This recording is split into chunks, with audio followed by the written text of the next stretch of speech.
ನೀವು ಈ ಚಾನೆಲ್ಗೆ ಸಬ್ಸ್ಕ್ರೈಬ್ ಮಾಡುವ ಮೂಲಕ ಶ್ರೀಕೃಷ್ಣನ ಕೃಪೆಗೆ ಪಾತ್ರರಾಗಿ. ಜೈ ಶ್ರೀಕೃಷ್ಣ.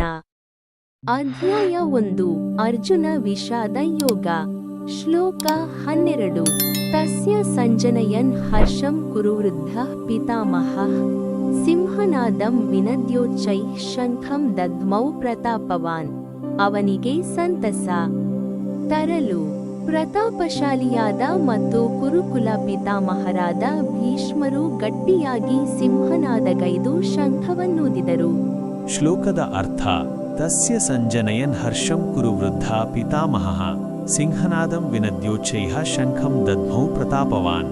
ಇದರರ್ಥ ಅವನಿಗೆ, ದುರ್ಯೋಧನನಿಗೆ ಸಂತಸ ತರಲು ಪ್ರತಾಪಶಾಲಿಯಾದ ಮತ್ತು ಕುರುಕುಲ ಪಿತಾಮಹರಾದ ಭೀಷ್ಮರು ಗಟ್ಟಿಯಾಗಿ ಸಿಂಹನಾದಗೈದು ಶಂಖವನ್ನೂದಿದರು.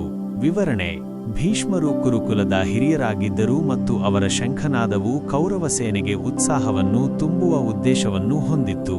ಇಲ್ಲಿ ಭೀಷ್ಮರು ಶಂಖವನ್ನು ಊದಿದ್ದು ಕೌರವರಿಗೆ ಯುದ್ಧದ ಪ್ರಾರಂಭವನ್ನು ಸಾರುವುದಾಗಿತ್ತು.